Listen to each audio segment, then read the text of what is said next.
Selamat pagi pemirsa, demonstrasi menuntut pengesahan rancangan undang-undang atau RUU perampasan aset di depan gedung DPR RI Jakarta pada Kamis kemarin tidak bisa dipandang sebagai unjuk rasa belaka. Aksi tersebut merupakan bagian dari kontrol publik terhadap lembaga legislatif yang memegang mandat untuk membentuk undang-undang. Inilah editorial Media Indonesia edisi Jumat 28 Agustus 2026 dengan tema Dialog Martabat dengan Wakil Rakyat. Bersama saya Andromeda Arizal, Anda juga bisa berpartisipasi dan berinteraksi melalui telepon interaktif di nomor 021-583-99100. Pagi ini telah hadir bersama saya anggota Dewan Redaksi Media Group, Usman Kansong. Bang Usman, selamat pagi. Selamat pagi, Andro. Sehat, Bang? Sehat, Andro. Bang, kalau kita melihat dari dialog aspirasi kemarin boleh saja selesai. Tapi janji DPR ke depan dimulai pada hari kemarin hingga 15 Desember 2026 ini sudah ditetapkan sebagai batas waktu. Menurut Bang Usman sendiri, yang paling penting yang harus dilakukan oleh DPR sejauh ini seperti apa, Bang? Agar dialog kemarin tidak hanya menghasilkan kesan yang baik di hadapan masyarakat, tapi juga menghasilkan undang-undang yang memang sudah ditunggu hingga 17 tahun ini. Ya, memang pertama harus memastikan bahwa 15 Desember paling lambat itu betul-betul RUU perampasan aset itu disahkan ya. Kemudian yang kedua memastikan prosesnya, ya prosesnya public hearing, kemudian mengkaji lagi isi substansinya, ya di mana ada lubang-lubang yang barangkali bisa kita tutup ya supaya undang-undang perampasan aset ini sempurna, juga supaya undang-undang ini itu juga tidak dijadikan oleh katakanlah ya yang berkembang ini kan oleh penguasa nantinya untuk katakanlah mengkriminalisasi orang-orang begitu kan. Ini juga harus dipastikan. Nah, jadi publik juga harus memastikan itu. Ya NGO ataupun masyarakat sipil itu harus memastikan selain tanggal 15 Desember itu juga adalah isinya. Ya substansinya itu justru yang lebih penting. Yang lebih krusial salah satu yang menyebabkan pembahasannya lama 17 tahun ini ya undang-undang itu juga karena sebetulnya persoalan substansi tidak terlepas salah satunya dari persoalan substansi supaya undang-undang ini ya katakanlah baiklah ya bisa mencegah dan bisa memberantas korupsi. Karena persoalan bangsa kita yang terbesar sebetulnya itu. Baik. Oke, baik Bang Usman, ini yang akan kita bahas juga di editorial Media Indonesia hari ini dengan tema Dialog Bermartabat dengan Wakil Rakyat.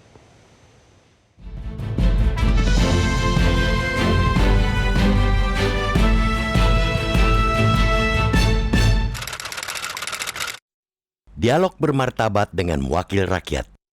Kita menyampaikan apa yang menjadi keresahan. Dari Tripati ke sini dengan dua tuntutan ya Pak. 1. Perampasan aset koruptor.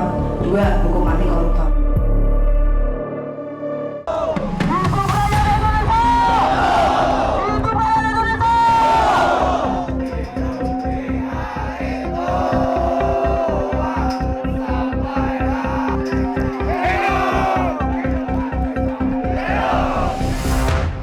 Demonstrasi menuntut pengesahan rancangan undang-undang RUU perampasan aset di depan gedung DPR RI Jakarta pada Kamis 27 Agustus lalu tidak bisa dipandang sebagai unjuk rasa belaka.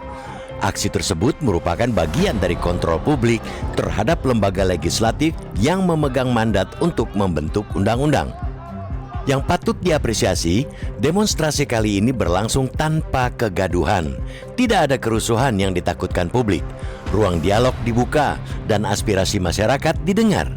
Perwakilan massa dapat menyampaikan tuntutan mereka kepada pimpinan DPR. Ini menjadi dialektika positif antara masyarakat dan lembaga perwakilan. Demonstrasi kali ini membuktikan kekhawatiran akan pecah kericuhan dapat diredam ketika komunikasi dibangun secara terbuka. DPR tidak alergi terhadap kritik. Di sisi lain, masyarakat juga bisa menyampaikan aspirasi secara tertib.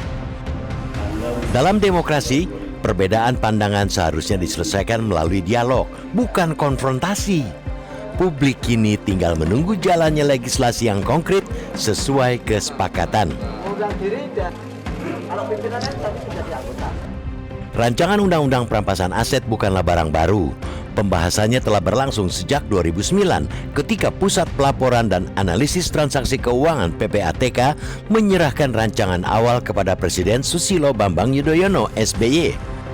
Draft pertama selesai disusun pada 2012, tetapi tidak berlanjut hingga pemerintahan SBY berakhir. Pada era Presiden Joko Widodo, rancangan undang-undang tersebut kembali masuk prolegnas jangka menengah pada 2015. Pemerintah kemudian mengusulkan agar rancangan undang-undang perampasan aset masuk prolegnas 2020, tetapi usulan itu tidak berlanjut. Pada Mei 2023, Presiden Jokowi bahkan telah mengirim surat Presiden kepada DPR agar rancangan undang-undang tersebut segera dibahas. Namun hingga pemerintahan Jokowi berakhir pada Oktober 2024, pembahasannya belum juga tuntas. Dengan demikian, sudah sekitar 17 tahun sejak gagasan legislasi ini mulai diajukan pada 2009. Tetapi Indonesia belum memiliki undang-undang khusus mengenai perampasan aset terkait dengan tindak pidana korupsi. Rancangan undang-undang ini baru kembali masuk prolegnas prioritas pada September 2025. Kini DPR memberikan janji baru. Dalam rapat paripurna pada Kamis 27 Agustus, DPR menargetkan pembahasan rancangan undang-undang perampasan aset selesai paling lambat 15 Desember 2026. DPR punya waktu sekitar 4-5 bulan untuk menuntaskan seluruh proses tersebut. Janji itu harus dihormati sekaligus dikawal. Publik tentu tidak ingin kembali mendengar proses pembahasan rancangan undang-undang yang sudah bertahun-tahun dilakukan ini kembali tertunda. Kehati-hatian dalam menyusun aturan memang diperlukan, namun kehati-hatian bukan berarti berlama-lama tanpa tenggat. Karena itu, setelah dialog dan janji pada Kamis 27 Agustus ini, pekerjaan sesungguhnya harus dimulai. DPR perlu menjaga jadwal pembahasan secara terbuka dan memastikan setiap tahapan berjalan sesuai target. Masyarakat pun memiliki tanggung jawab yang sama, yakni mengawal, mengingatkan, dan mengawasi. Kesepakatan pengesahan rancangan undang-undang itu paling lambat 15 Desember 2026 mesti bisa direalisasikan. Hal itu akan menjadi salah satu ukuran keseriusan dalam memperkuat pemberantasan korupsi dan pemulihan aset negara. Demonstrasi hari ini boleh berakhir, tetapi pekerjaan memastikan tindak pidana korupsi dibuat jera lewat undang-undang perampasan aset tidak boleh berhenti. Kini, saatnya DPR membuktikan bahwa suara masyarakat yang telah didengar benar-benar diterjemahkan menjadi undang-undang. DPR RI berkomitmen agar pembentukan RUU perampasan aset harus diselesaikan paling lambat pada tanggal 15 Desember 2026.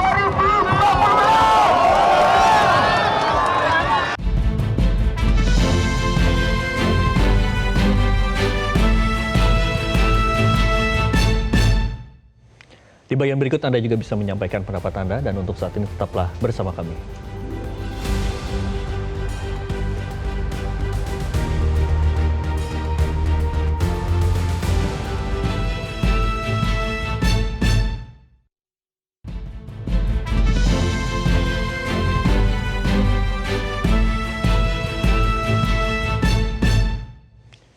Terima kasih pemirsa, Anda masih bersama kami di Editorial Media Indonesia dan untuk saat ini kita akan dengarkan terlebih dahulu ada penelpon dari pemirsa Metro TV, ada Pak Ondo Sitonga dari Bekasi, Jawa Barat. Selamat pagi Pak Ondo, silahkan dengan pendapat Anda. Oke, selamat pagi Bung Andromeda dan Pak Usman. Baik, silakan Pak Ondo. RUU perampasan aset ini sudah bergulir di zaman SBY. Di zamannya Jokowi itu masuk prolegnas, tapi keluar masuk. Sekarang dijanjiin. Janji doang untuk apa ya? Takutnya nanti betul-betul disahkan demi untuk menjaga agar tidak mundur itu ketua DPR. Tetapi setelah disahkan, bisa jadi itu akan diadakan judicial review from MK. Karena apa? Asal jadi saja. Hati-hati, mereka itu bisa saja mengesahkan, tapi di situ kita harus tetap mengawasi. Sudah sesuai nggak dengan keinginan rakyat yang bisa membuat efek jerak? Jangan banyak di situ ada lubang sana, lubang sini, sehingga perampasannya tidak dapat dilaksanakan dengan benar. Yang penting harus dikawal itu pasal-pasalnya dan ayat-ayatnya. Bagaimana pula itu dengan undang-undang pembuktian terbalik? Jangan senang dulu kita, karena perampasan itu bisa juga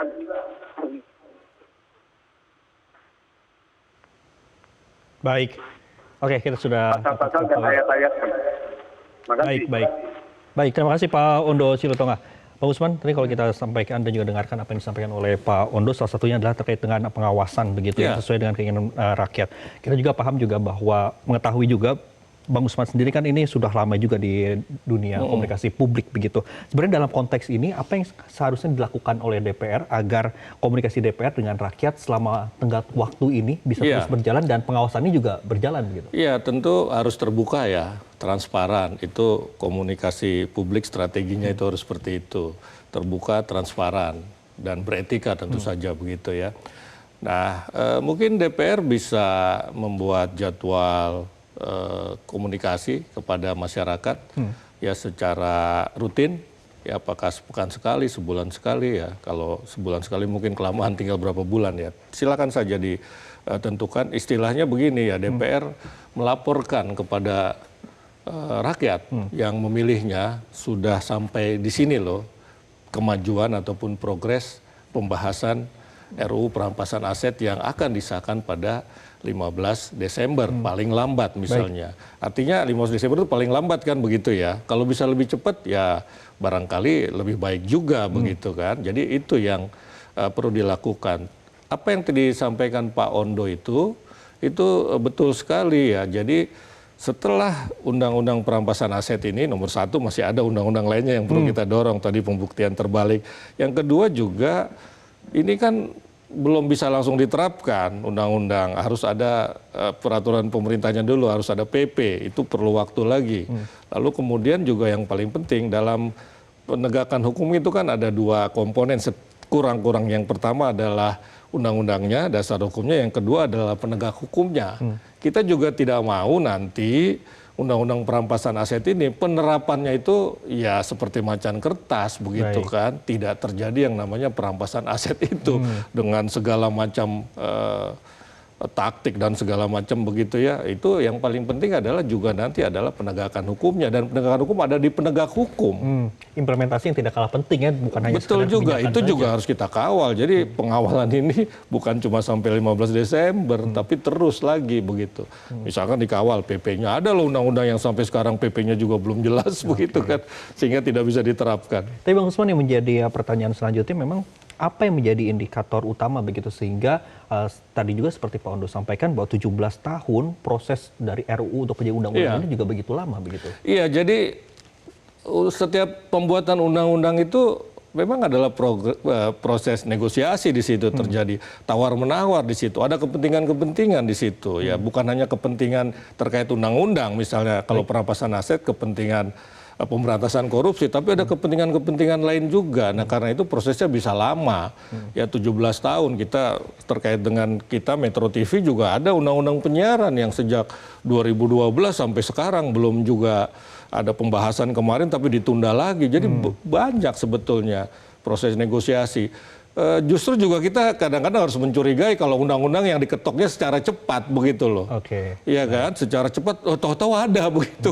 Itu juga kita harus kritis terhadap itu ya. Jadi bukan cuma undang-undang yang lama pembahasannya, tapi juga undang-undang yang terlalu cepat pembahasannya itu juga harus kita kritik begitu. Baik, selanjutnya Bang Usman, untuk memastikan dialog ini tidak hanya sekedar seremoni saja, apa yang perlu dilakukan ini akan kita bahas juga selanjutnya Bang Usman. Dan untuk saat ini pemirsa tetaplah bersama kami di Editorial Media Indonesia.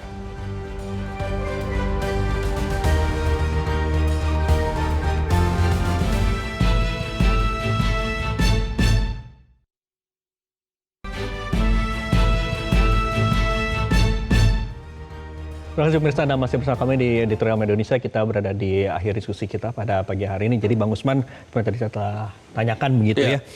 Pertanyaannya memang sejauh ini kita sudah berkali-kali mendengar janji-janji dari DPR yang memang saat ini janjinya adalah sampai 15 Desember begitu. Apa yang membedakan antara janji yang sekarang dengan janji yang terbaru ini? Apakah ini memang benar-benar akan yakin bahwa 15 Desember ini RUU Perampasan Aset ini akan menjadi undang-undang? Iya, saya kira agak berbeda ya dengan yang dulu-dulu katakanlah janji-janji. Karena sekarang ini sudah eranya era terbuka. Ya, jadi seluruh masyarakat, seluruh rakyat Indonesia ini mencatat itu tadi, komitmen DPR tadi itu. Keseriusan DPR. Keseriusan DPR itu dicatat, betul tidak dilaksanakan. apakah ini sekadar formalitas, ataukah ini seremonial, ataukah ini hanya untuk katakanlah biar demonya bubar misalnya gitu. Saya kira tidak agak berbeda itu sekarang itu. Ya DPR mau tidak mau itu harus melaksanakan komitmennya. Ya jangan sampai nanti besok-besok ya ada alasan ini ya segala macam, kecuali post major lah ya misalnya begitu ya.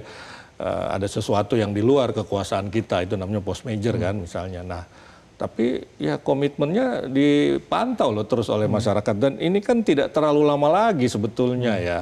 Tidak terlalu lama lagi, sini sudah bulan September, katakanlah sebentar lagi. September, Oktober, November, 4 bulan. Itu 4 bulan itu tidak terlalu lama dalam konteks kita melaksanakan janji kita begitu. Baik. Jadi karena itu saya sih berpikir ya bahwa DPR ini akan menepati komitmennya begitu, karena tentu ini ditonton semua oleh rakyat. Oke, sangat yakin juga bahwa ini bukan hanya sekedar seremoni saja, mungkin juga akan menjadi tindakan nyata. Iya, seremoni itu bisa kita lihat nanti setelahnya sebetulnya. Ya, apakah betul-betul dilaksanakan atau tidak? Ya, substansinya itu ada di situ nanti. Ya, kalau penegakan hukumnya yang saya sampaikan sebelumnya itu ya formalitas belaka, ya maka pengesahan undang-undang ini bersifat seremonial saja, formalisme belaka begitu. Tapi kalau nanti penegakan hukumnya betul-betul nih aset-aset koruptor itu dirampas, disita untuk negara, nah itu baru penegakan hukum yang bukan seremonial tapi memang betul-betul substansial. Tapi pertanyaan selanjutnya adalah nanti bagaimana terkait dengan kontrol publik sendiri begitu untuk menagih begitu kepada anggota dewan bahwa ini sudah masa tenggatnya begitu. Ya bisa banyak hal ya, bisa demo lagi, demo dibolehkan loh oleh undang-undang begitu kan, kemudian lewat media sosial misalnya begitu, ya lewat audiensi barangkali. Dialog seperti yang kemarin. Dialog seperti yang kemarin ya, kemarin kan demo iya, dialog juga iya begitu kan. DPR sangat terbuka kemarin mengundang mereka untuk masuk begitu. Itu bisa juga terjadi nanti di bulan-bulan berikutnya sampai betul-betul disahkan 15 Desember. Oke, saya kira banyak hal yang bisa kita lakukan. Ya media juga bisa mengontrol, kemudian masyarakat sipil juga bisa mengontrol. Tapi sekali lagi ya kita bukan cuma memastikan bahwa tanggal 15 Desember, tapi juga pastikan juga isinya ya itu ideal, itu baik begitu loh. Oke, terakhir Bang Usman, apa yang menjadi harapan terutama juga masyarakat dan juga rakyat terhadap RUU Perampasan Aset ini? Iya, jadi begini kan, tadi saya sampaikan bahwa problem terbesar salah satunya bangsa ini adalah KKN. Ya, itu amanat reformasi yang barangkali belum kita laksanakan secara baik. Ya, KKN ini menjadi sumber mundurnya demokrasi kita. Ya, demokrasi kita. KKN ini sumber kemiskinan rakyat begitu loh. Nah, karena itu ya ini undang-undang perampasan aset ini menjadi semacam apa namanya? Ya yang menentukan ya. Ya game changer kalau orang bilang misalnya seperti itu, agar pemberantasan korupsi itu betul-betul bisa kita laksanakan, agar Indonesia bebas dari korupsi, demokrasi maju, ekonomi juga maju. Pertumbuhan ekonomi yang diharapkan Presiden 8% itu bisa tercapai. Oke, itu yang menjadi kita harapkan. Betul sekali. Iya. Baik, terima kasih Bang Usman. Sama-sama Andro. Dari Indonesia. Pemirsa, demonstrasi hari ini boleh berakhir, tapi pekerjaan memastikan tindak pidana korupsi dibuat jerah lewat Undang-Undang Perampasan Aset tidak boleh berhenti. Kini saatnya DPR membuktikan bahwa suara masyarakat yang telah didengar benar-benar diterjemahkan menjadi undang-undang. Saya Romeda Adizah Muakhiri yang bertugas mengucapkan terima kasih atas perhatian Anda. Sampai jumpa.